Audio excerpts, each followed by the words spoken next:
Hello friends, के S R academy commerce institute के YouTube channel पर एक बार फिर से आपका हार्दिक स्वागत है। फ्रेंड्स, इनकम टैक्स के अंदर आज हम बात करने वाला है revise return under income tax. Previous video के अंदर हमने बात की थी सर बी रिलेटेड रिटर्न्स क्या होता है। आज हम बात करने वाले हैं रिवाइज रिटर्न के इस क्लास के अंदर revise return under section 139 subsection 5 के अंदर रिवाइज रिटर्न क्या होता है, when a revise return can be file, आपको रिवाइज रिटर्न कब फाइल करने की जरूरत होती है, revise in response to a notice, अगर इनकम टैक्स डिपार्टमेंट की तरफ से अगर आपको कोई नोटिस आता है तो उसके सामने आप कैसे रिवाइज करें, और time limit to file revise return, यानी कि सर कितने टाइम तक आप अपने आईटीआर को रिवाइज कर सकते हैं, और procedure for filing revise return, ये सब कुछ आज हम इस क्लास के अंदर कवर करने वाले हैं। सबसे पहले बात करते हैं revise return under section 139 subsection 5 से ये रिटर्न क्या होता है। नॉर्मली सर अगर हम बात करते हैं फाइनेंशियल ईयर 22-23 की, फाइनेंशियल ईयर 22-23 के इनकम टैक्स रिटर्न फाइलिंग की जो डेट थी वो थी सर 31 जुलाई 2023।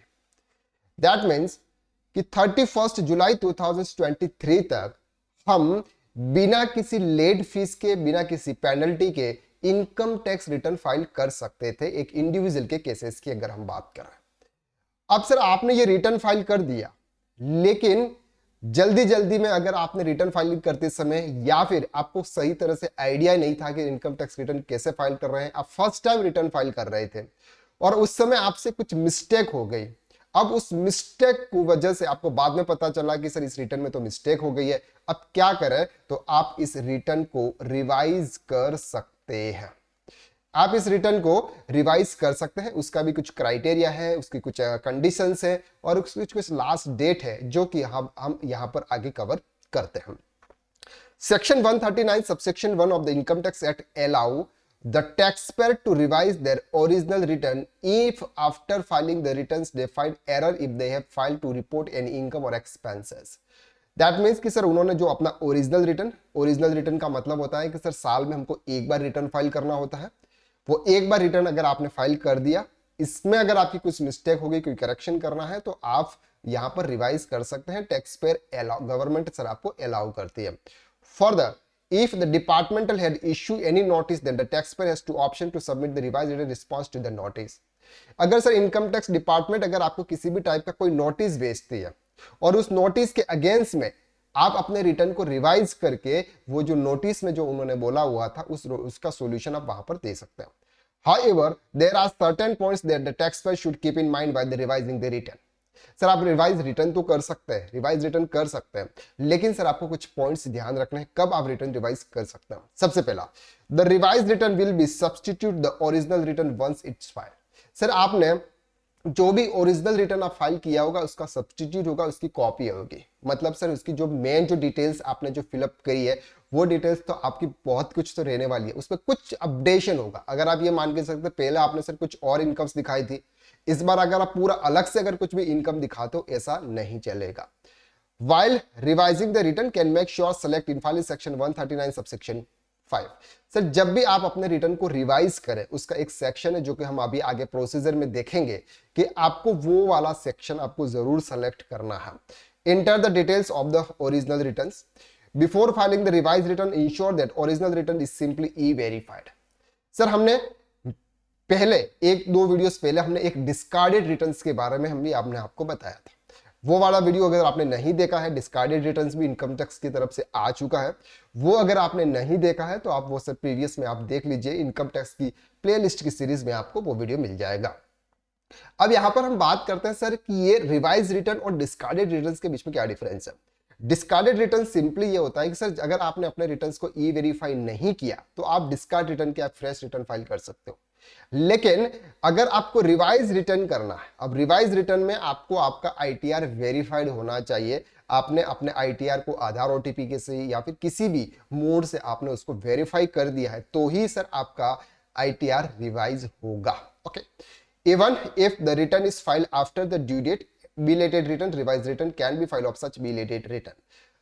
हमने प्रीवियस में देखा था सर बिलेटेड रिटर्न अगर आपने 31 जुलाई जो आपकी एक ड्यू डेट थी, ड्यू डेट के बाद में अगर आपने रिटर्न फाइल किया और रिटर्न फाइल करने में के बाद में भी अगर आपने रिटर्न फाइल किया ड्यू डेट के बाद में, फिर अगर आपसे कोई मिस्टेक हो गई तो सर आप इसको रिवाइज कर सकते हो, लेकिन वो एज ए बिलेटेड रिटर्न ही माना जाएगा।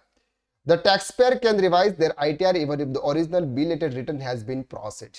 सर इनकम टैक्स डिपार्टमेंट की तरफ से अगर आपको आपका आईटीआर प्रोसीड हो चुका है सेक्शन 143 सबसेक्शन 1 के थ्रू, अगर आपको इसका प्रोसेसिंग आ चुकी है, फिर भी अगर आपको लगता है कि सर यहां पर कुछ मिस्टेक हुई है, तो भी आप अपने आईटीआर को रिवाइज कर सकते हो।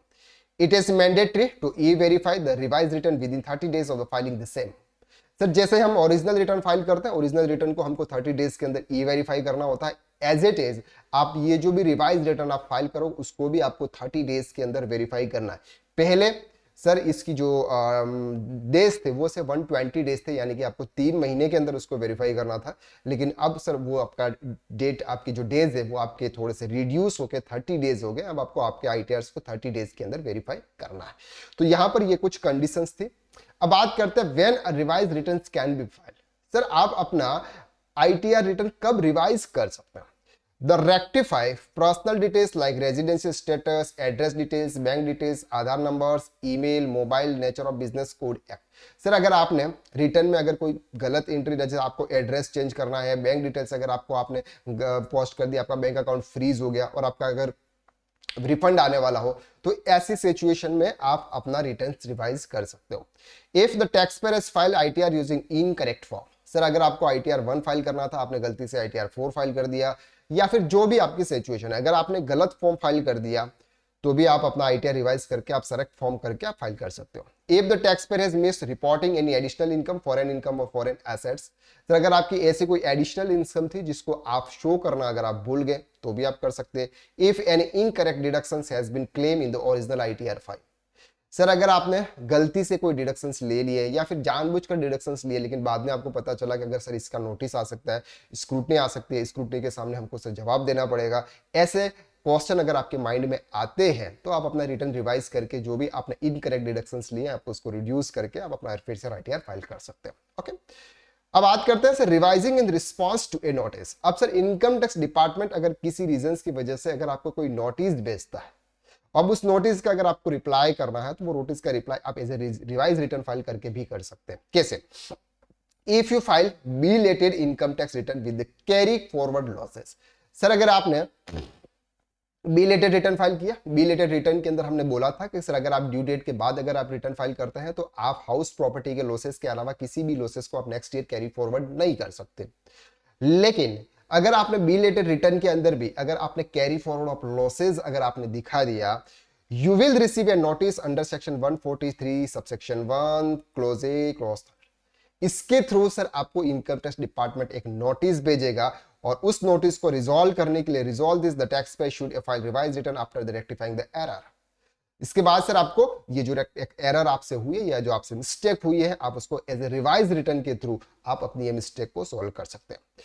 When there is a difference in the amount of income as per ITR, gross amount as per 26S।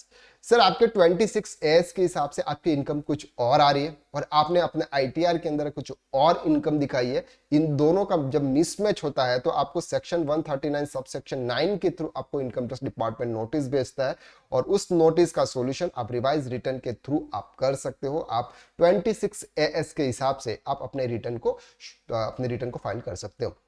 Sir बहुत सारे जो टैक्स पेयर होते हैं, जैसे सैलरीड इंप्लॉई होते हैं, वो खुद ही सर अपना रिटर्न फाइल करते हैं, लेकिन उनको इतना ज़्यादा आइडिया नहीं होता है। इस वजह से सर वो कोई भी अपनी जो नॉर्मल हमको जो समझ में आता है वो रिटर्न फाइल कर देते हैं। तो यहाँ पर सर आपके नोटिस आने के चांसेस होते हैं। इसलिए अगर आप नॉर्मल पर्सन है, यानी कि अगर आपको अकाउंटिंग टैक्सेशन या इनका नॉलेज नहीं है, तो सर आप जो भी प्रोफेशनल है आप उनसे ही रिटर्न फाइल कराएं तो बेटर होगा। अब बात करते हैं sir time limit to file revise return. अब सर जो रिवाइज रिटर्न है उसकी भी कुछ टाइम लिमिट होती है, बिल्कुल होती है। अगर आपने अपना जो रिटर्न है, चाहे वो आपने ड्यू डेट से पहले फाइल किया या ड्यू डेट के बाद में फाइल किया, अगर हम फाइनेंशियल ईयर 22-23 की बात करते हैं, 22-23 के जो भी रिटर्न है उस रिटर्न की रिवाइज करने की जो लास्ट डेट है वो 31 दिसंबर 2023 है। अगर आप बात कर रहे हो कि सर हम 21-22 का फाइनेंशियल ईयर का सर इनकम टैक्स रिटर्न हम रिवाइज करना चाहते हैं, क्या हम कर सकते हैं? Answer is no. सर ये आप नहीं कर सकते उसकी, क्योंकि उसकी जो ड्यू डेट थी वो रिवाइज की भी डेडलाइन आती है सर, वो भी आपकी चली गई। अब 22-23 के रिवाइज रिटर्न करने की डेट से 31 जुलाई 2023 है। अब ये जो डेट आने वाली है वो डेट है, हर किसी ईयर की सर 21 में फिक्स डेट होती है, उसके पहले अगर आप अपना रिटर्न रिवाइज करोगे तो हो जाएगा, अदरवाइज इसके बाद अगर आप रिटर्न रिवाइज करोगे तो नहीं होगा। तो इसके लिए बाद में सर आपका क्या ऑप्शंस बचेगा, अगर आपको कुछ भी करेक्शन करना है तो उसमें आपको अपडेटेड रिटर्न्स फाइल करना होगा। अगर आपके कुछ भी करेक्शंस है जिसमें आप अपनी इनकम को बढ़ा सकते हैं, फिर वहां पर आपने टीडीएस का रिफंड नहीं कर सकते हैं, ये कुछ भी नहीं कर सकते, वो भी हम आगे देखेंगे कि sir updated return ITR you क्या होता है, कैसे फाइल किया जाता है। ओके, तो ये था सर उसकी लास्ट डेट। अब नोट, बहुत स्पेसिफिक नोट है, a revised return can be filed any number of times of particular financial year provided that file within the specified due date। Sir अगर आप अपने इनकम टैक्स रिटर्न को file कर दिया आपने, और आपने एक बार रिवाइज ओरिजिनल फाइल कर दिया, फिर आपको पता चला कि इसमें मिस्टेक हो गई है, आपने रिवाइज रिटर्न फाइल किया, आपने इस रिटर्न को वेरीफाई करा दिया, सर फिर आपको पता चला कि सर फिर से कुछ मिस्टेक हो गई, आप फिर से उसको रिवाइज किया, फिर से आपने उसको वेरीफाई कर दिया, फिर से लगा कि आपको कुछ मिस्टेक हो गई है, सर फिर से रिवाइज किया, फिर से आपने वेरीफाई कर दिया। दैट मीन कि सर 31 दिसंबर 2023 से पहले पहले आप कितनी भी बार भी अपने आईटीआर को रिवाइज कर सकते हैं, लेकिन नॉर्मली टैक्स प्रोफेशनल से यही कहते हैं कि आप अपने आईटीआर को ज्यादातर रिवाइज नहीं करें, एक ही बार रिवाइज करें, क्योंकि ज्यादातर रिवाइज करने से इनकम टैक्स डिपार्टमेंट की तरफ से स्क्रूटनी आने के बहुत सारे चांसेस आपके बढ़ जाते हैं। ओके, तो ये सब थ्योरिकल पार्ट्स था कि आपको रिवाइज रिटर्न कैसे, क्या होता है, कब फाइल करना है। आज अब इसके प्रोसीजर को समझते हैं कि अगर आपको आपका आईटीआर रिवाइज करना होता है तो वो आईटीआर रिवाइज आप कैसे करेंगे, आईटीआर प्रोसीजर। अब सर नॉर्मली आपको इनकम टैक्स डिपार्टमेंट के साइट पर जाना है, इनकम टैक्स डिपार्टमेंट के साइट पर जाओगे, यहाँ पर आपका लॉगिन हो जाएगा, लॉगिन में सर यहाँ पर पेन नंबर, यहाँ पर ये डेट्स ये आपकी आ जाएगी। अब यहाँ पर हमने इस वीडियो के अंदर हमने जो भी पेन यूज किया हुआ है वो हमारा खुद का पेन है, हमने किसी भी और का पेन यहाँ पर यूज नहीं किया था, हमने YouTube की जो भी कम्युनिटी गाइडलाइंस है उसको हमने कोई भी वायलेशन यहाँ पर नहीं किया हुआ है। तो YouTube से रिक्वेस्ट है कि वो इस वीडियो को YouTube के हमारे इस चैनल से रिमूव ना करें।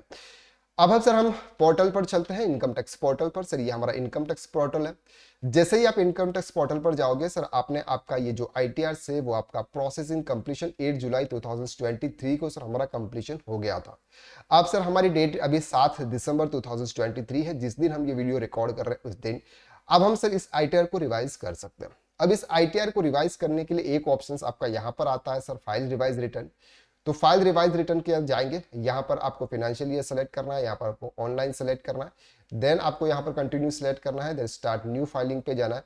जैसे आप स्टार्ट न्यू फाइलिंग पे जाओगे, अगर आप इंडिविजुअल है तो आपको इंडिविजुअल पे सिलेक्ट करना है, देन आपको आईटीआर फॉर्म सेलेक्ट करना है। यहाँ पर अगर आप ITR 1 फाइल करना चाहते हो या ITR 3 ITR 4 जो भी है आपका, तो हम ITR 1 करेंगे। ITR 1 के बाद प्रोसीड्स पे जाना है। इसके बाद आपको यहाँ पर लेट्स गेट स्टार्टेड पे जाना है। यहाँ पर आपको 3 क्वेश्चन जो कि हमने रिटर्न के अंदर समझा था, कोई भी आप ऑप्शन जो अभी आपके लिए एप्लीकेबल है वो आप सेलेक्ट कर लीजिएगा। हमने ये सेलेक्ट कर लिया, देन आप कंटिन्यू पे जाओगे। जैसे आप कंटिन्यू पे जाओगे सर, आपकी ये इंफॉर्मेशन यहाँ पर आपको पूछेगी। अब यहाँ पर सर आपका ये ऑप्शन है पर्सनल इंफॉर्मेशन। पर्सनल इंफॉर्मेशन के अंदर अगर आप जाओगे तो यहाँ पर सर आपको पूछता है फाइलिंग सेक्शन। फाइलिंग सेक्शन में आपको ये वाला सेक्शन आपको सेलेक्ट करना होगा, revise return revise after filing original return. आपको सेक्शन 139 सबसेक्शन 5 सेलेक्ट करना है। जब आप सेक्शन 139 सबसेक्शन 5 सेलेक्ट करोगे, यहां पर आपको inter receipt number of original return, आपने जो भी ओरिजिनल रिटर्न फाइल किया होगा उसका एक ये रिसिप्ट नंबर होगा आपके आईटीआर का, वो आपको यहां पर इंटर करना है। अगर आपने यहां पर रिवाइज रिटर्न सेलेक्ट किया हुआ है इसलिए ये ऑटोमेटिकली इनकम टैक्स डिपार्टमेंट ने ले लिया है, लेकिन अगर आप ऐसे फाइलिंग के रिटर्न्स में जाते हो जैसे नॉर्मली फाइल करते हैं तो वहां पर फिर आपको इंटर करना। आपने लास्ट कौन से किया था सर, 20 जून 2023 को आपने किया था। बस ये चेंजेस है, बस ये ओरिजिनल रिटर्न्स में आपको सेक्शन 39 सबसेक्शन 1 या फिर अगर आप बिलेटेड करते हैं तो सेक्शन 139 सबसेक्शन 4 पर आपको क्लिक करना है। लेकिन हम यहाँ पर अपने रिटर्न को रिवाइज कर रहे हैं, तो जो पहले से ऑलरेडी जो रिटर्न हमने फाइल किया था उसका यहाँ पर हमको नंबर देना होगा कि हमने किस के ओरिजिनल रिटर्न के अगेंस्ट में हम इस रिटर्न को रिवाइज कर रहे हैं। बाकी आपकी जो भी डिटेल्स वो डिटेल्स आप यहाँ पे कर लीजिएगा। देन आपने ओके प्रेस कर लिया। इसके बाद में आपकी जो gross total income, total deductions, tax पे, टैक्स लाइबिलिटी जो भी आपको करनी है, आपने प्रीवियस रिटर्न में करी थी, आपको कुछ करेक्शंस करना है तो वो आप करके आपका रिटर्न फाइल कर लीजिए। जैसे ही आपका रिटर्न फाइल हो जाएगा, आप तुरंत उसको आधार ओटीपी से आप उसको वेरीफाई कर लीजिएगा, क्योंकि एक बार अगर आपने रिटर्न फाइल कर लिया और फिर अगर आप वेरीफाई करना भूल गए तो आपका रिटर्न सर इनवैलिड हो जाएगा। फिर आपको डिस्कार्डेड रिटर्न्स पे जाना पड़ेगा, और डिस्कार्डेड रिटर्न्स की भी डेट आपकी 31 जुलाई भी है। तो ये था सर नॉर्मली एक रिवाइज रिटर्न, जो कि हमने पूरा डिटेल में कंसेप्ट क्लियर किए। इस रिटर्न यानी कि रिवाइज रिटर्न में इसके अलावा सर आपको और कुछ भी नहीं मिलेगा। आई होप कि आपको इस वीडियो में हमने जो कुछ भी बताया वो आपको सही तरीके से क्लियर हो रहा है, और आपको सर हमारे वीडियो से आपको बेनिफिट हो रहा है, आपको बहुत कुछ सीखने को मिल रहा है। अगर ये वीडियो आपके लिए बेनिफिशियल था और आपको अगर ये वीडियो अच्छा लगा तो वीडियो को आप लाइक कीजिएगा। और अगर आपको ऐसा लगता है कि नहीं सर हमको तो मजा नहीं आया, वीडियो में जो बताया वो सब चीजें अच्छी काम की नहीं है या फिर ऐसा, तो आप वीडियो को डिसलाइक भी कर सकते हैं। और अगर आप हमारे इस चैनल पर अभी तक न्यू हैं और अगर आप अनसब्सक्राइब चैनल से ही आप इस वीडियो को देख रहे हैं, तो अगर आप अपने इस चैनल को अगर सब्सक्राइब कर लोगे तो आप सबकी कृपा होगी। और आपसे हाथ जोड़ के विनती है कि आप इस चैनल को सब्सक्राइब कर लीजिएगा, क्योंकि इस चैनल पर हम लेटेस्ट वीडियोस लेकर आते हैं जो आपके प्रैक्टिकल लाइफ के रिलेटेड होते हैं, जो आपके प्रैक्टिकल लाइफ में काम आते हैं। अगर आप जीएसटी एक्सपर्ट बनना चाहते हो, यानी कि सर इनकम टैक्स और इसमें एक्सपर्ट बनना चाहते हो, तो सर हमारे पास में बहुत सारे टाइप्स कोर्सेज है, लेकिन अभी एक टैक्स कंसल्टेंट कोर्स जो कि हमारा सर लाइव चलता है, जिसकी क्लासेस सर 9:30 से 11 बजे के बीच होती है। उसकी फीस सर अभी 4999 में सर आपको टोटल 5 मॉड्यूल्स कवर होते हैं। 2.5 महीने का कोर्स है सर, इसका रिकॉर्डिंग वीडियोस भी आपको मिलता है, साथ में सर आपको उसके नोट्स भी मिलता है। आप सर 7389781117 पर आप कॉल कर सकते हैं। और आप हमारे दूसरे channel teach with Karan sir, जो कि एक अकाउंट्स का चैनल है, अगर आप अकाउंट सीखना चाहते हैं प्रॉपर तरीके से तो आप उस चैनल पर भी आप विजिट कर सकते हैं, उस चैनल को आप सब्सक्राइब कर सकते हैं। आज के लिए बस इतना। नेक्स्ट वीडियो में हम फिर मुलाकात करते हैं, तब तक के लिए थैंक यू सो मच। हंसते रहिए, मुस्कुराते रहिए और भगवान का ग्रेटिट्यूड अदा करते रहिए। Thank you so much. Bye bye, take care.